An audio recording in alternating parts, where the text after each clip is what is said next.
Welcome, everyone. Thanks so much for being here today. I'm Emily Sumner, and I'll be your host for the next hour. Today's webinar is brought to you by EdWeb and Parent Powered. Parent Powered is the creator of an accessible, evidence-based family engagement curriculum for birth through 8th grade that supports, inspires, and activates parents and caregivers with simple, strengths-based insights they can turn into everyday teachable moments. So I am pleased to welcome today's presenters, Rebecca Honig and Francois Lartigue, both with Parent Powered. Welcome. Thank you so much, Emily. And everyone, welcome, welcome. We're so happy to spend this next bit of time with you. And we're hoping it's going to be a fun and informative webinar all about picking and vetting summer blockbuster skills that families will be excited to build and support over the summer. I'm Rebecca Honig, and I'm the Chief Content and Curriculum Officer at Parent Powered. We're the makers of Ready for K. I also have over a decade of experience writing and producing and consulting for many blockbuster children's hits like Sesame Street, The Electric Company, Odd Squad, Mickey Mouse Clubhouse, and many others. So I've had fun applying that lens to this blockbuster skill webinar. I've also taught in schools across the country and have a master's in early childhood from Bank Street. And I have 3 kids who are way cooler than me and keep me up on all the blockbuster hits related to media and also fashion and hot topics. I'm joined by my colleague and co-conspirator, Fran. Hi, I'm Fran. Thank you, Rebecca. I'm a senior content and curriculum specialist here at Parent Powered. I am part of Rebecca's team that gets to create the curriculums and write messaging. I joined Parent Power with about a decade of experience in the field of education. I started out first as a kindergarten teacher in the South Bronx and then did lots of teaching in different classrooms and did some STEM and STEAM curriculum work for elementary classrooms as well. I also have a master's in early childhood education from Bank Street. And really, one of my favorite parts of my job here at Parent Powered is coming up with fun and easy ways to support families in building all those key academic and social emotional skills that we want them to have. I'm super excited to be able to share some of those with you today. I am also a parent to 1 high schooler and 2 middle school age children who really keep me in the loop of all things cool, like current movie blockbuster hits. And quite frankly, they keep me in check in general. So without further ado, back to you, Rebecca. Let's get this started. Okay. So ultimately, this is going to come back around to those blockbuster summer skills that families can build at home. But we want to start by talking about movies and summer. So you have likely noticed that summer is when the movie industry puts out some of its biggest movies, right? Big action adventures, franchise films like those Marvel movies.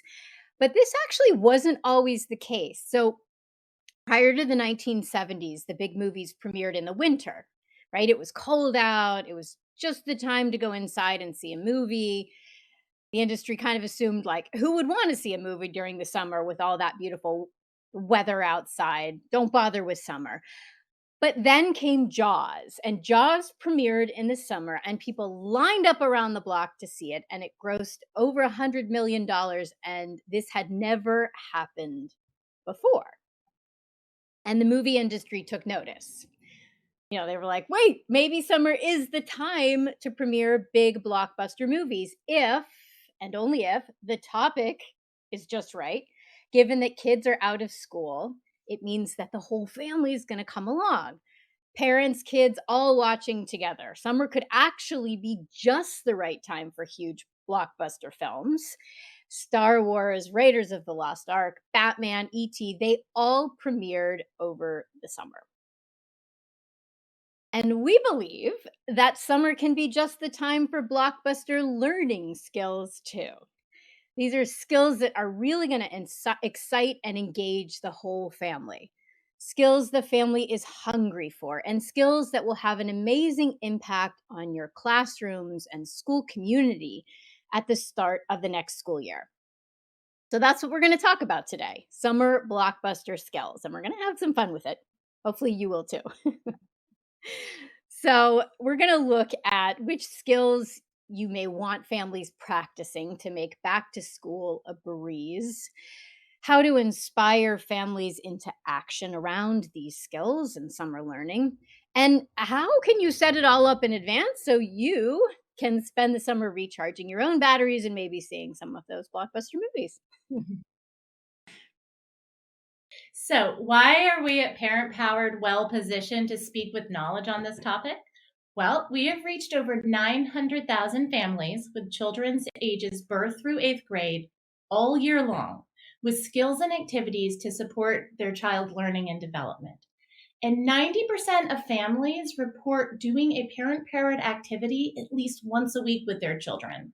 So we are really well versed in choosing skills that families want to support and giving them highly doable ways to support those skills.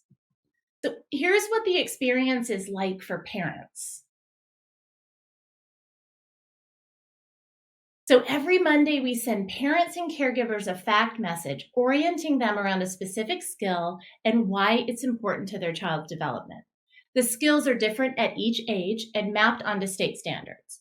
High-level information on academics and child development is distilled down into about 160 characters and written at a third grade reading level.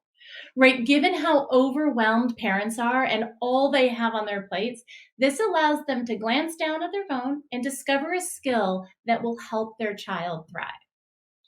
And then every Wednesday, we send a tip message that gives a fun activity to grow the skill of the week. The activities always build on existing daily routines like counting your steps on the way to the bus. And this is critical. We don't want to give families one more thing to do. Instead, we leverage what they are already doing. And to ensure access, we never require additional materials either, just the people, places, things that already exist in a family's life. We also work with experts to review and version messaging for cultural appropriateness and to ensure that we're suggesting activities that really resonate with all different lived experiences. And this is the cornerstone of our strength-based approach. We want parents reading these tips and thinking, oh, that's easy. I can do that. And then finally, on Friday, we send a growth message, right? It really offers a dose of encouragement and gives families one more way to grow that skill of the week and take it just a little bit farther. This careful scaffolding allows families to build new skills on top of known skills, which really helps to set everyone up for success. And we've chosen skills based on extensive research. Part of this research includes thousands and thousands of testimonials from our quarterly surveys telling us exactly what skills parents like focusing on. And not only that, but for nearly 2 years, we hosted live virtual family workshops with thousands of families across the country and ended each one with a question and answer session. During those sessions, parents shared again and again their biggest pain points, those areas where they wanted the most support. So we are using all of these insights to get you excited about some blockbuster summer skills. These are skills families are going to want to support at home and skills that are going to have a real impact on your classroom come the start of the next school year. So, as one more data point, here's a question for you. When you talk to families, what are they most eager to have support with when it comes to their child's learning and development or their own parenting? Go ahead and tell us in the chat. We're so excited to find out what you're hearing from families.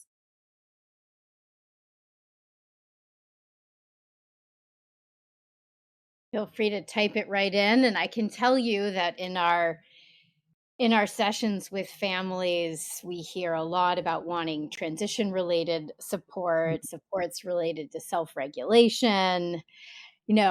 Fascinatingly, when we host literacy workshops, we less than getting questions about reading strategies, we get questions like, how do I get my child to sit through a book?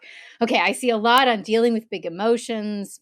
They are lining up with the things that we have also heard. Communication, retaining information, reading strategies, these are great. Transitions, behaviors, SEL, encouraging children to talk, big emotions, mental health. Well, I'm very excited to dive in to our blockbuster skills because you're hitting on so many of the ones that we also find in our work to be hugely impactful, both in terms of uh, at home learning, but also the impact that schools and communities see at the end of the school year after students have been practicing these skills all summer long. All right, let's go to our first blockbuster skill. And sidebar, we are going to present each new blockbuster skill as a movie trailer. So just sit back and imagine you're in a dark theater and up on the screen pops this first blockbuster skill. All right, you ready? I'm going to use my best movie voice. This summer, gather round for the feel-good skill of the season, positive sense of self. This critical skill sets children up with confidence. It helps them make choices, form friendships, and speak up. Imagine children back in the classroom after a summer of feeling good about who they are, more likely to join in discussions and participate in learning groups, advocating for their needs, more able to see all the ways that what you are teaching maps onto their passions and interests. Positive sense of self coming to households and classrooms near you. All right. In all seriousness, though, as all of you know, a positive sense of self really does need to be built and practiced. And summer really is an amazing time to do this because a positive sense of self comes from kids learning more about who they are. It comes from them making some of their own choices. It comes from them taking healthy risks and trying new things. And we know that summer is a time when children are often taking on new routines. They're often experiencing a bit more autonomy and perhaps spending a bit more time at home where they're most connected to things like their culture, home language, family traditions. So we can give families easy things to help kids build a positive sense of self without asking them to take on all this new stuff, right? It's going to layer right on top of what they're already doing. And this is something we always look for in summer blockbuster skills. We ask ourselves, what is something that a family is really well positioned to take on at home over the summer? Asking yourself this question is going to lead you to skills that really leverage a family's strengths. And of course, when you leverage a family's strengths, it becomes a lot easier for them to do the thing that you're asking them to do. So, what is the ticket to this blockbuster skill, positive sense of self? And when I say that, I'm really asking, like, what is a family's point of entry over the summer? Well, to start, they can do summer activities that involve listening. Research tells us that respectful, accepting, and concerned treatment from parents and caregivers lays the foundation for kids' ability to feel good about themselves and also accept the guidance of others. So, just listening as kids talk is a perfect way to communicate as a parent that you respect your child, that you're concerned about their thoughts and feelings, and you're curious about their ideas. So, if we can encourage parents and caregivers to listen over the summer, it is a huge win for positive sense of self. So,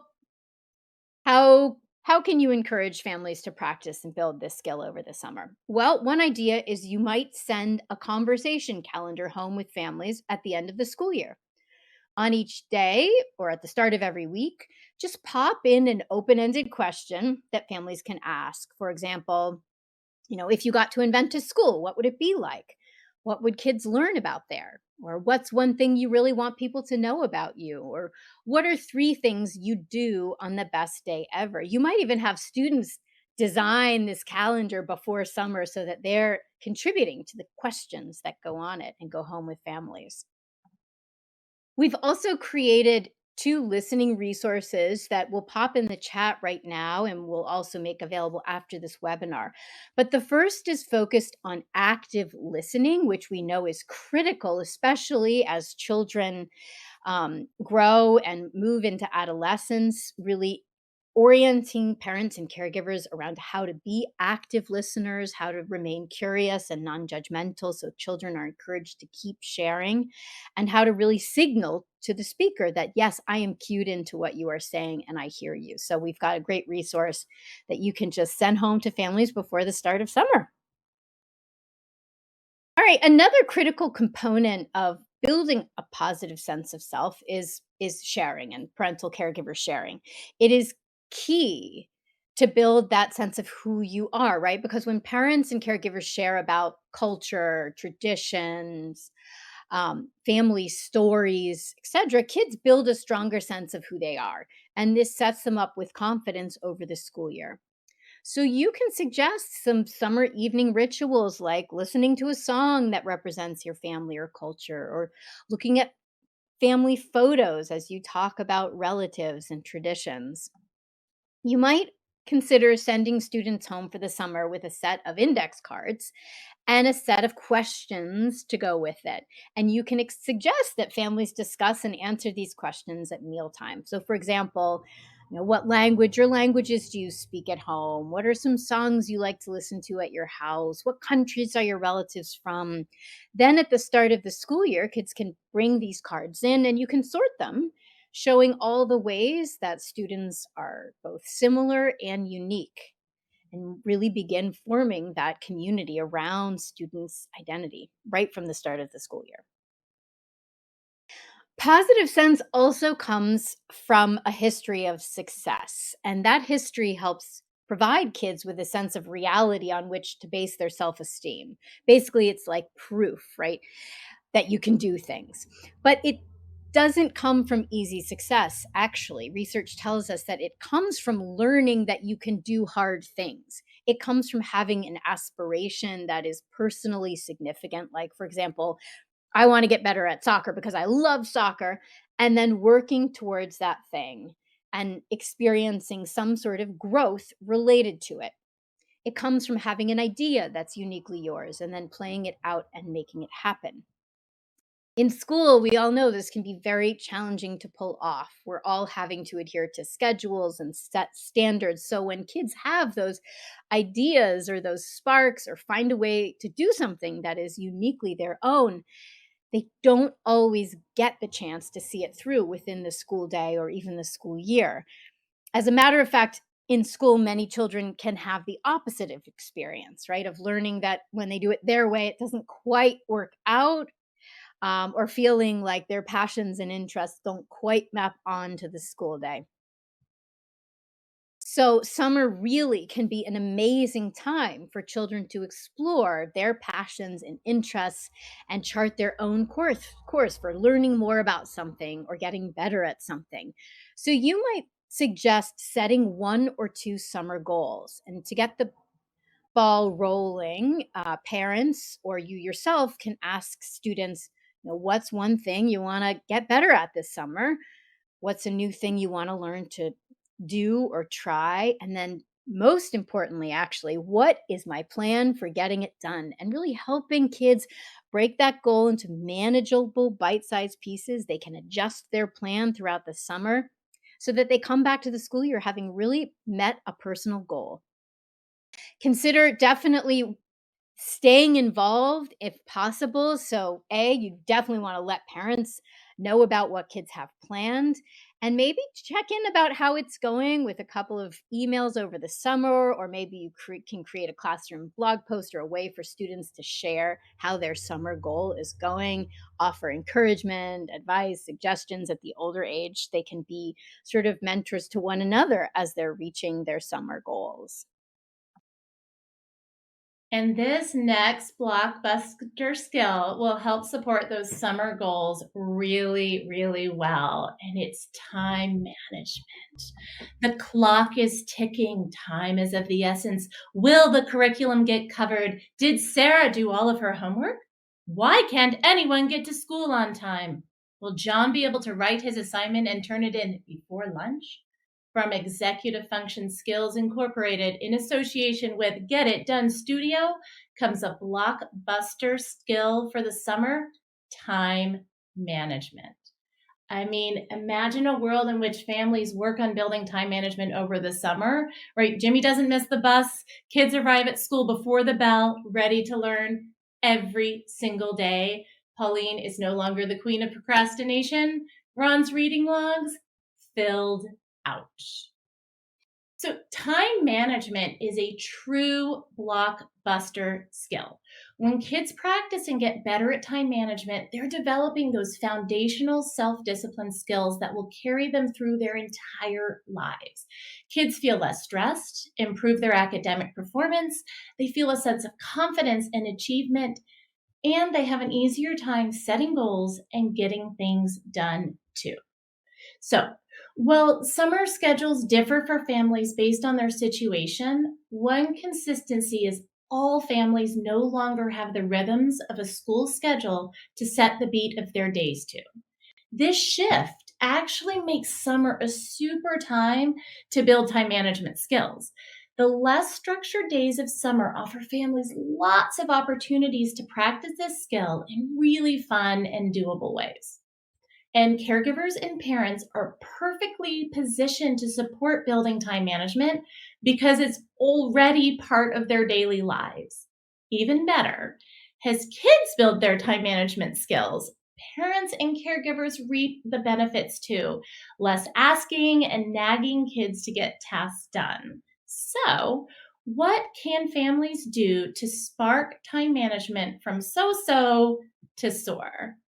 Well, first, they can try to make it a game. Time challenges are a fantastic way to do this. Parents and caregivers simply use timers to challenge kids to complete tasks in a certain amount of time. Right? Make your bed, 10-minute timer. Get on your shoes and socks, 5-minute timer. The benefit to this is some competitive fun, and kids start to understand what segments of time actually feel like. They'll quickly learn that 10 minutes is not enough time to read and play and then make their bed. They'll also develop the knowledge that different tasks take different amounts of time. This means they'll get better at creating realistic plans for getting things done.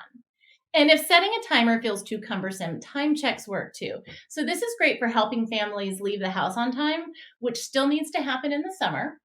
The parent or caregiver calls out 10 minutes and the child simply responds, "Thank you, 10." It continues down to 5 minutes. "Thank you, 5." 2 minutes. "Thank you, 2." You get the picture. Again, this supports kids in understanding blocks of time. So this skill also grows even stronger when parents ask questions like, "Was that too little, too much, or just the right amount of time?" Or, "How much time do you think you need to complete the task? How come?" Questions like this really start to deepen kids' awareness and understanding of time. So there's going to be a link in the chat that's going to be popped in for a really fun video that you can share with families that shows a time check in action and more. And these will be available now and after the webinar. And let's look at a few more easy ways to build time management skills. Time management and calendars go hand in hand, right? When you add exciting events to a calendar, it strengthens time management skills. These events can be added right on to the question calendar that Rebecca mentioned earlier. I mean, who doesn't love one resource with lots of uses? So you're going to want to encourage families to add everything from smaller moments of fun, like a trip to a favorite park or getting ice cream, to bigger moments like a family vacation. Kids can track the passage of time by marking off the days leading up to the fun activity. Not only do calendars help kids track time, they get right at that root of time management, which is the ability to delay gratification, right? Getting that assignment done before playing video games.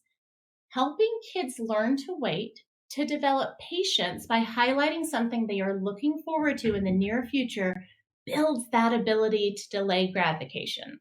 And there's a bonus. When kids can track the plans independently, parents will experience fewer instances of, "When is it time to?"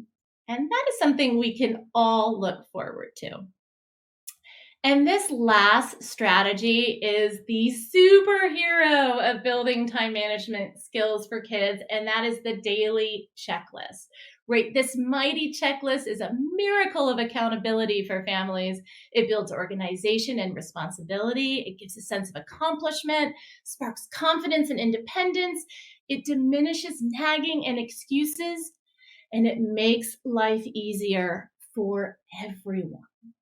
When what kids need to do daily is clearly presented, it allows them to practice budgeting their time and completing tasks independently. each little task becomes a small goal, and with each check comes that sense of accomplishment. We like to call this the thrill of the checklist. For younger children, you can use images that represent different parts of daily routines, which is a great place to start. And for elementary age kids, working together to write or having them write out their daily tasks makes more sense.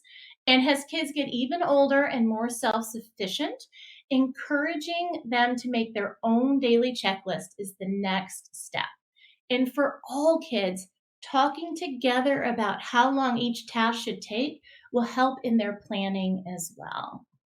And there's going to be another link coming in the chat box, but really when we say checklist, they can be made on any type of paper. So and y'all have paper at home and families will have paper, but we have a great listening resource that you can share with families to motivate them to give it a try this summer. So Rebecca, let's learn about that next Blockbuster skill. All right. And this is one that came up in the chat as well, so I'm happy we're all aligned on its importance. Here's my movie trailer for it. In a world where everything is overwhelming and we are all totally maxed out, one skill can save the day: frustration tolerance. Will it arrive in time to save Emily from giving up on her summer reading goal? Will it swoop in to spare Diego from that full-scale tantrum? Find out this summer. All right. So, why pick this skill to focus on this summer with families? Coming out of the past few years, the most common question we get from parents and caregivers during our Q&A session are related to helping kids handle big emotions like frustration. And I just want to read a couple to you. How do I get my child to calm down when they lose at a game? My child freaks out over how their clothes feel every day. What do I do? Sidebar, so does my child. My child gives up after no time. How do I help? Okay. And we get so many questions related to parents and caregivers coping with daily frustrations as well. This makes total sense, right? Brain research tells us that when we are dealing with stress, especially prolonged stress, as so many of us are, our ability to problem solve, process, think through things, and regulate our emotions is seriously diminished. So we all reach moments of frustration and overwhelm faster than we may be used to. So this is a skill that so many parents and caregivers are hungry for, and it has the potential to make things so much easier at home. The one thing I'll note is that you know your family's best. I named this super skill or blockbuster skill frustration tolerance, but you could also call it something else, like a focus on resilience or problem solving. They're going to lead you to many of the same strategies and skills that we'll talk about now. Okay, so how can families build frustration tolerance at home over the summer? Well, the first step to dealing with frustration is noticing that you are frustrated, or even better, starting to feel frustrated. And this is hard for kids and grown-ups alike. The way to really build this is to build something we like to call reflective practices. And it's basically just taking the time to reflect on what's going on what you're thinking or feeling, or what others are thinking or feeling. So you start to understand how circumstances might affect feelings, and feelings might affect behavior, right? It's that ability in parents when they see their child having a meltdown to say, I wonder what might be going on for my child right now. I wonder what they might need from me in this moment. Or what might I need in this moment in order to be able to stay calm so I can help my child become calm. All right, I'm going to show you one way we love to build these reflective practices. And it's an activity that maps right onto morning routines and builds off of things many families are already doing over the summer.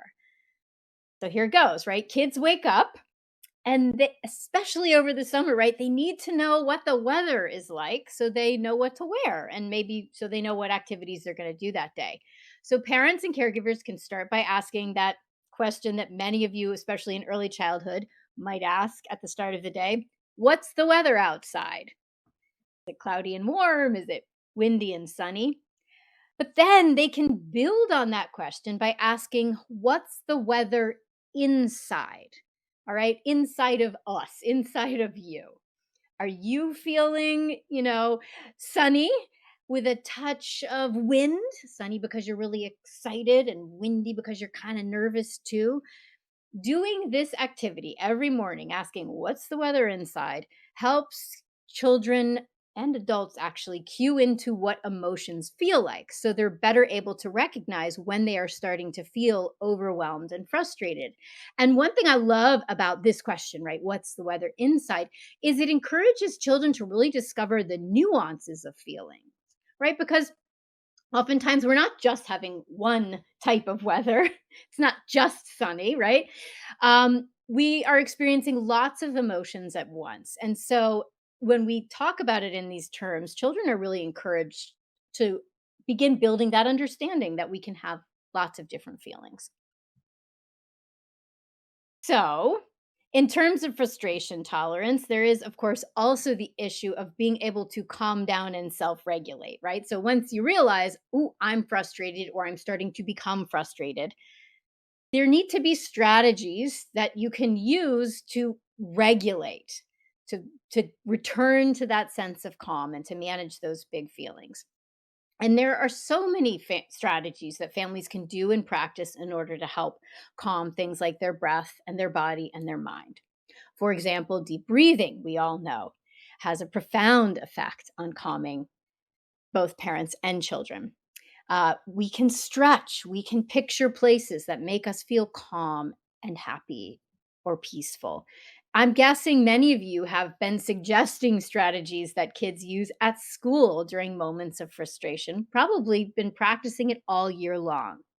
Well, at the end of the year, consider making this tool, and we'll put it up on screen now, that kids can bring home with them over the summer and use all summer long. We call it the calming cube. And right, cube has 6 sides. You're going to put a strategy that works for a child or that a child wants to explore over the summer on each side of this cube. So maybe it's picturing a happy place. Maybe it's humming quietly to yourself, or taking a wiggle break, or doing mountain climber breaths, right? Breathing in and out as you trace your fingers. Children will write, or you will write the strategies on slips of paper, tape or glue them onto the sides of a box. Kids will bring it home over the summer. Then you're going to challenge them to shake up that calming cube and throw it down anytime they start to feel frustrated, and then do the strategy they landed on. Imagine what the start of school will be like if children have been practicing these calming and self regulating strategies all summer long. And again, it has a huge impact on family functioning because you're giving parents and caregivers a tool that they can use to navigate these moments with their children. All right. So finally, not finally, right? There's many things that build frustration tolerance, but another critical one, a critical step in building frustration tolerance, is doing things you know are going to be hard and frustrating, and practicing calming strategies in response to that frustration. So, talk about layering learning onto things you're already doing. Families can just have summer fun and use the strategies as hard feelings come up, and they're going to be building this skill. That is what is so powerful about this skill. It is immediately applicable throughout the day without layering anything else on. But if you did want to suggest activities that are likely to challenge kids and families and give them the chance to flex their frustration tolerance muscles, you know your family's best, but I might suggest something like puzzles. Those always make me want to have a meltdown. Or different how-to activities, or activities where a child is forced to give up control or share control. An example of this is an activity we like to play at our house called pass the picture, right? One person starts drawing, passes it to the next person who adds on to the drawing. This can be very challenging if you have an idea of what that thing was supposed to be. You got to give it up and give it to someone else, and it keeps going round and round, and everyone has that experience of letting go and maybe doing some deep breathing or throwing that calming cube and having the opportunity to regulate as they cope with feelings that may come up during these challenging activities. All right, Fran, lead Yeah. us to the next Blockbuster We're skills. going to keep on digging into the world of navigating and understanding emotions with our next Blockbuster skill, and it's our final movie trailer. So, in a world where everyone's experience is unique comes the most mind-bending skill of the summer. The skill we'll need to survive and thrive in this world: perspective taking. Using a combination of empathy, understanding, reflection, and flexible thinking, this skill allows kids to unlock the mystery of what others are thinking and feeling. Motivations start to become illuminated. Once this skill is unleashed, kids have an easier time building friendships, navigating social conflicts, communicating, and getting along with others. Materials are shared, turns are taken, and meaningful conversations are had. Communities are built and strengthened. Oh, I love perspective taking. And because learning thrives when kids are part of a community in which thoughts, feelings, and experiences are understood and respected, and in order for kids to feel and be part of a learning community, they need to be able to understand what is going on around them and why. And so when kids can see outside of their own feelings and ideas, they have an easier time relating to their peers, even if they don't share the same view. So, children need lots and lots of opportunities to practice identifying and talking about their own and others' feelings, thoughts, and actions to discover that differences exist and to respect those differences. And parents and caregivers are in an ideal position to support building perspective taking because practice happens right in the moment with questions and listening. So, in keeping with perspective taking, you know your families best. We named this skill perspective taking, but you might call it something like community skills or another name that you know will hold meaning to your families. So, the first way parents and caregivers can support building this skill is by talking about experiences and emotions. Say what you see, experience, name what you feel. And I think about the person that posted in the chat about their child having a meltdown when someone scores a goal. And this is a perfect place to start when your child experiences that and has those big feelings. Simply talking about an experience and the feelings associated with it sets that foundation for building perspective taking. And when we talk about feelings with kids, we teach them that all feelings are valid, the positive ones like happiness and pride and joy, and the more challenging ones like anger, frustration, and loneliness. Talking about experiences and feelings also helps kids learn that one situation can make different people feel different things. And since the root of building perspective taking starts with talking about and noticing feelings, we have this great resource that you'll be able to give to families. It gives them easy and doable tips and tricks for getting those feelings conversations started. So this next one turns perspective taking into a little game to support learning, and it is super fun. Parents and caregivers can invite their child to become detective perspective. Kids can search high and low for clues about how someone is feeling and why they might be feeling that way. Families can encourage their detective perspective to notice what is happening as they go about their day and share all about it. So, while perspective taking can really be practiced in just about any moment, practicing this skill while reading works great too. So, for example, the well-known kids book Knuffle Bunny. If families are reading that with their child, they may ask questions like, "What just happened to Trixie?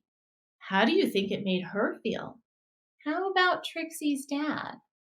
Now, for older kids who are independent readers, parents and caregivers can check in and ask questions about what their child is reading.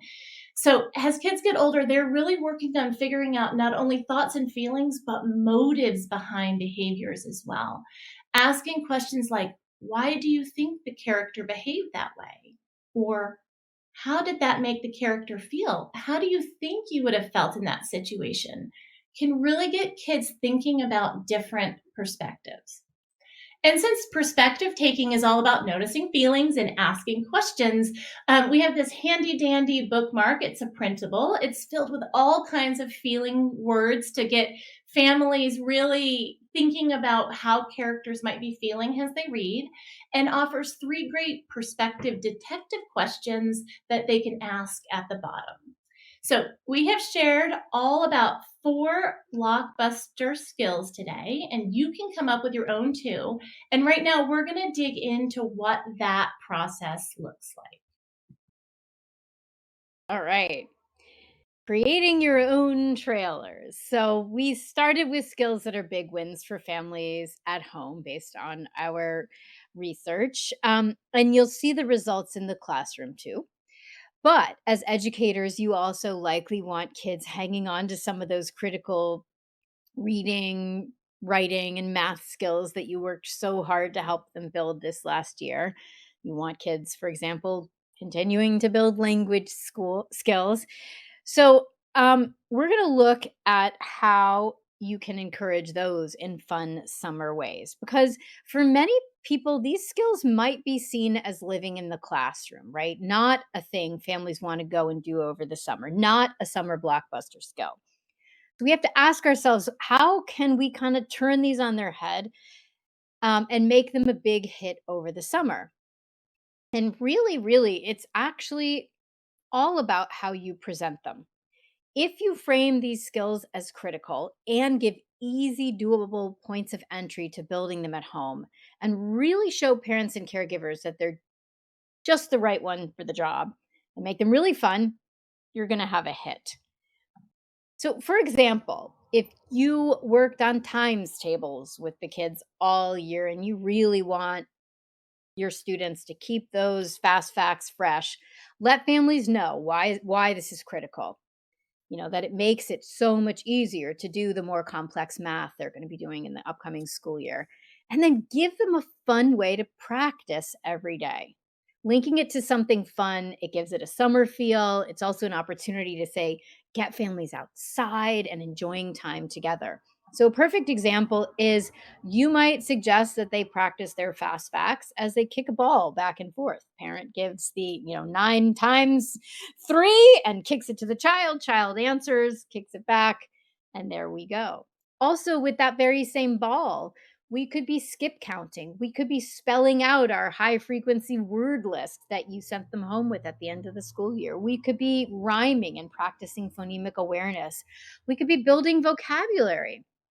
Kick the ball, say the word, child kicks the ball and gives the definition. So, again, a singular activity like this can be the source of so much of that learning that you want happening. These things that are more rote or that you just want kids to remember and practice are perfectly mapped onto an everyday fun game or activity like kicking a ball back and forth.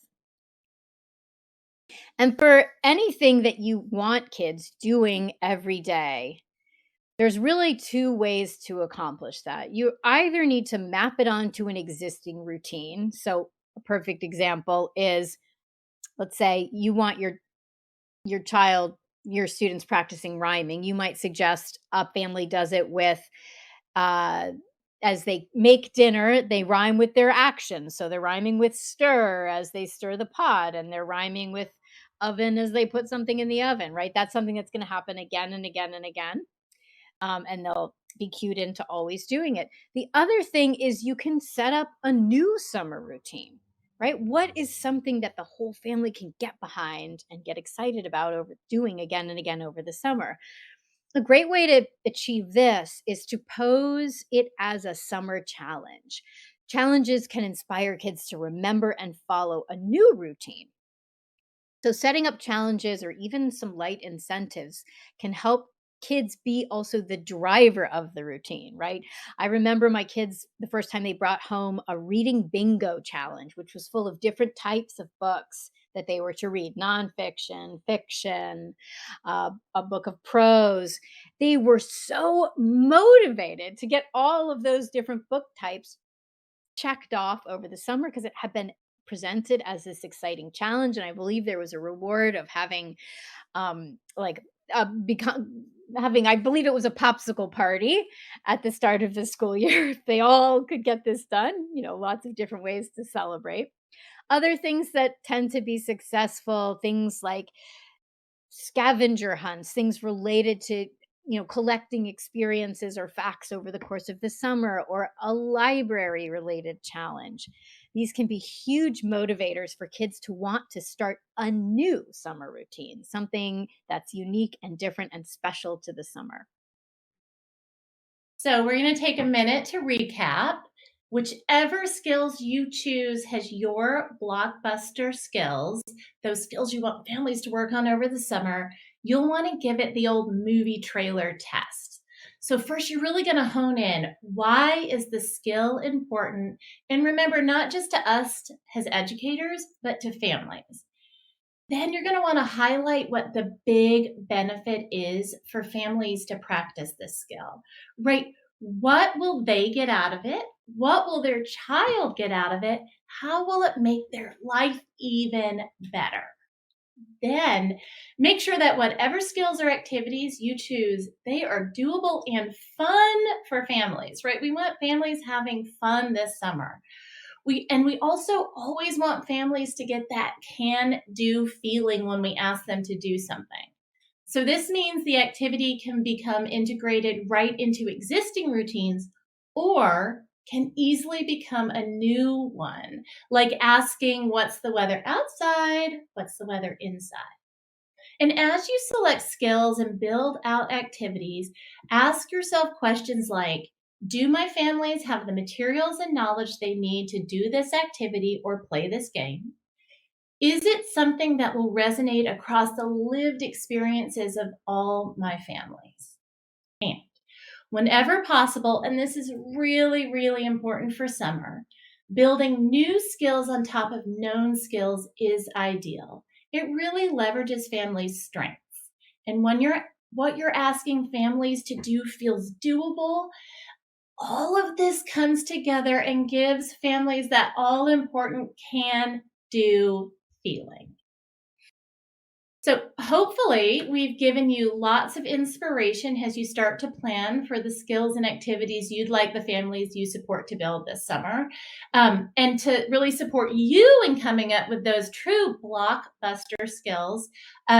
We've developed this worksheet, and it will be available now in the chat and after the webinar, and it walks you through the whole process, all those questions that we went into detail with today. And before we move on to questions, I just want to mention that we are currently offering our summer program at Parent Powered, which includes 12 free weeks of our curriculum to partners who sign on for the 2023-24 school year. We want to make sure it's super easy to give your family support during the months when it's most difficult to reach all families. And it's a great way to ensure that parents and caregivers are setting kids up for that back to school success this fall. We're in middle school, so we have a middle school program. And so this can include your rising ninth graders as well, if you want to give those parents a little graduating boost to prepare the kids for their entry into high school. So for more information, you can visit the bit.ly link you see here.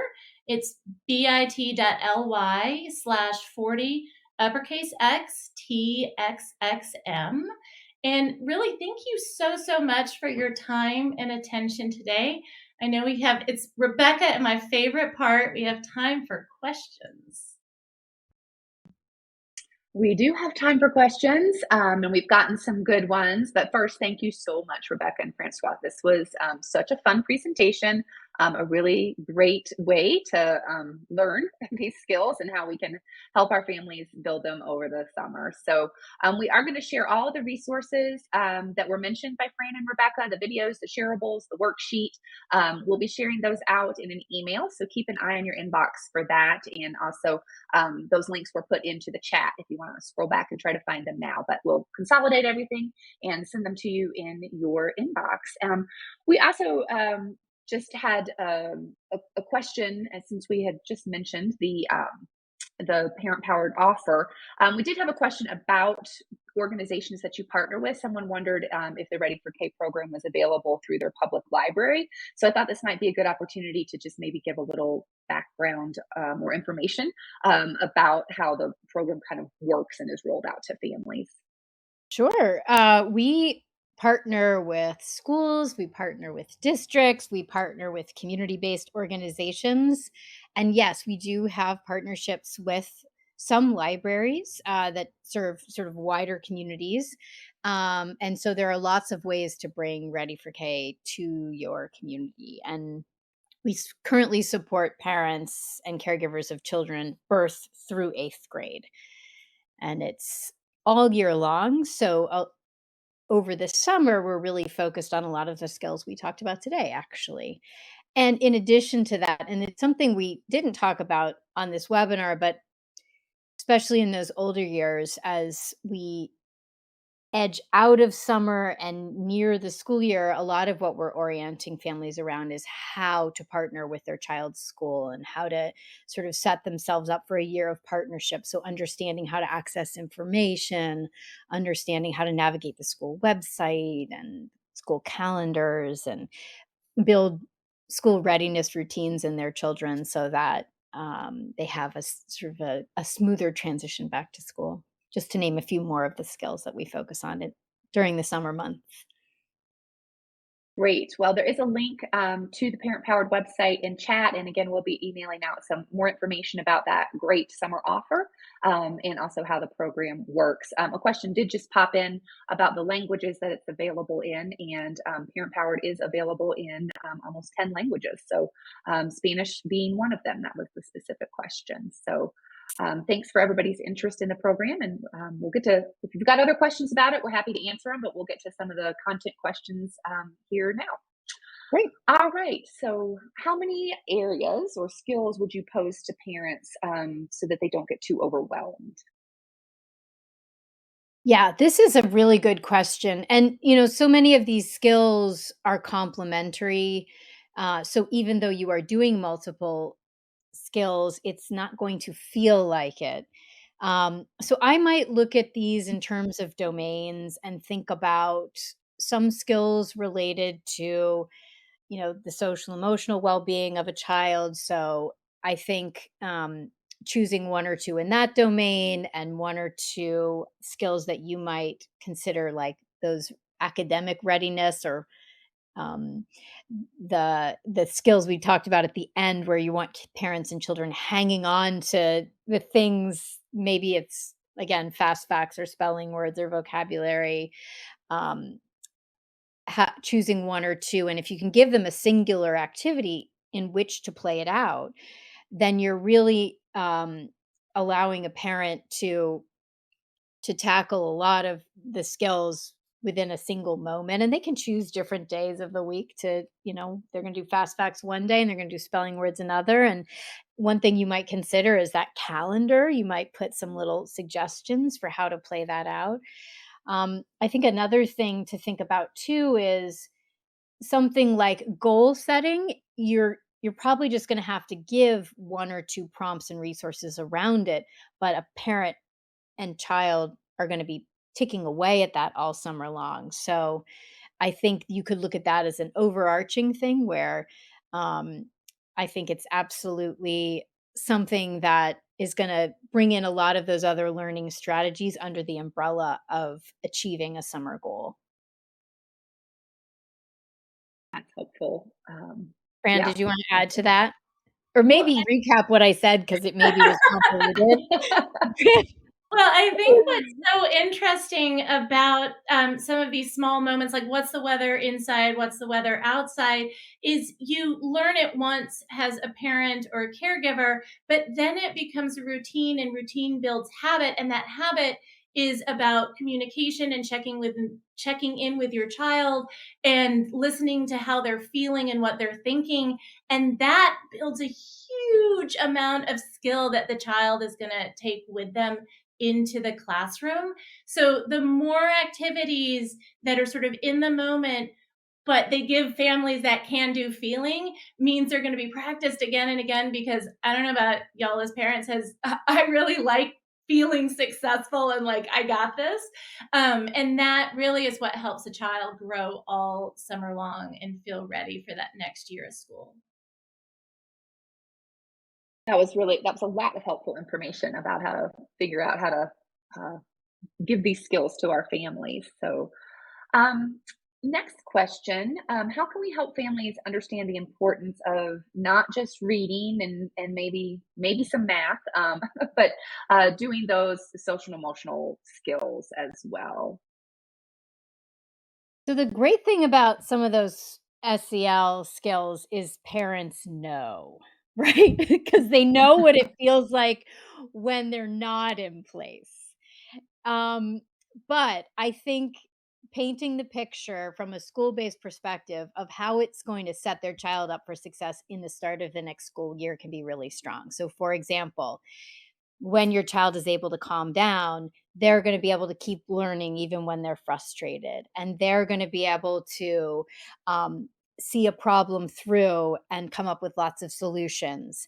Also, letting parents know about things they might notice at home, like, and encouraging them to really cue into that because that's going to help make the case. So if they can report back to you, hey, what are you noticing has gotten easier, or your child's growth after practicing this skill for a while? Because for with breathing, for example, seeing a child have success with these hard moments is a testament in and of itself, is going to be one of the strongest motivators to continue on. And I think when parents have the opportunity to share those successes with you, to tell you about what they're noticing and what's working, they're even more motivated to keep it up. Fran, did you want to add anything to that? I mean, I just 100% agree. That's a ringing endorsement. We're getting close to our time, but we'll go ahead and take one last question. And it is, what are your thoughts about assigning summer homework, particularly to children who may not have maybe met benchmarks, who need that extra bit of support over the summer? Fran, do you want to take that one off to start? Well, so I think it's important for everyone to always keep learning and growing and developing. And I think if kids are already having some challenges with their schoolwork, they might not be leaving that school year. Families may not be leaving that school year feeling successful. So I think the most important thing to do is to give activities and ideas that are going to create success at home. And that builds that positive sense of self, that builds that can do feeling for the child of like, oh, I am going to be ready for my next school year. And that parent, it really helps build the parent and caregiver muscle that they are key to their child's support and growth and development, and that they have the skills necessary to make this happen.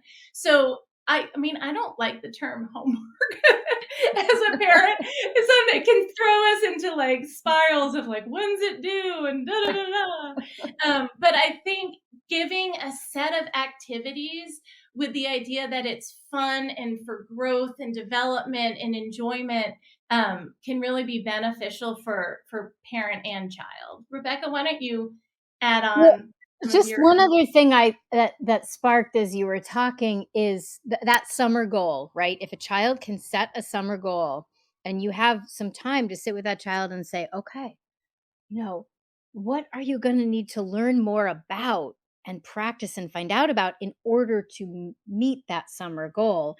And that's going to give a child the chance to say, oh, well, I'm going to have to practice math if I'm going to, let's say it was something related to inventing something, or I don't know, like you could really work with the student to figure out, well, what have we learned this year that's going to help you meet this goal? Is there anything you didn't quite master this year that you're going to work on over the summer to help you meet this goal? Because then there's the child is personally motivated. And anytime the parent over the summer can map that motivation onto some of this critical, you know, these readiness skills you're talking about that maybe a child, or mastery skills, if it can be folded into that goal, a child is going to be much more motivated to practice over the summer, and it's not going to feel like work, right? It's going to feel like steps a child is making to achieve something that is personally meaningful to them. And So, that they chose to do. Not yes. it's not, again, back to Fran's anti-homework word there. It's not homework. It's something that they chose to do. So Emily, yeah, that, I had a thought about the SEL related question, because we yeah, recently we did create a resource on how to talk to parents about the benefit of these SEL strategies. I wonder if we can share that out after the fact, because it occurs yeah, to me that also a really helpful piece for parents is to understand the effect of a stress response on learning and cognition and functioning. So when parents and caregivers understand, oh my gosh, here's what's happening for my child, basically for their brain when they get stressed out or anxious or have a big feeling, it really helps to make the case for why self-regulation strategies are so critical. So that resource has actually a lot of great explainers that are for parents, to help them understand just the power and purpose of those self-regulation strategies. yeah, that is a great resource. So we'll definitely include that in the follow-up email and make sure folks have that to send home with their families this summer, which will be here before we know it. Because, like this hour, time just flies. But it has been a fabulous hour together. And Fran and Rebecca, you just shared so many great ideas. And as someone put in the chat, so much creativity and innovation that I think folks are excited to tap into and take back to their classrooms and their families. So thanks everybody for joining us. Just again, a reminder that we've got that special end of school year promo going on where you can get the summer months free for the parent powered family engagement program. So keep an eye on your inbox for more information about that. So thanks again, everyone, for joining us today. We really enjoyed this time together, and hope you have a good afternoon or evening wherever you are. Thank you. And maybe in talking about summer, we can make it come faster. Yes, At least I that hope warm so. weather. I'm wearing it. I look like it's summer, but it is like, 30 degrees outside. So Right. You're channeling those summer vibes. yeah. Take care.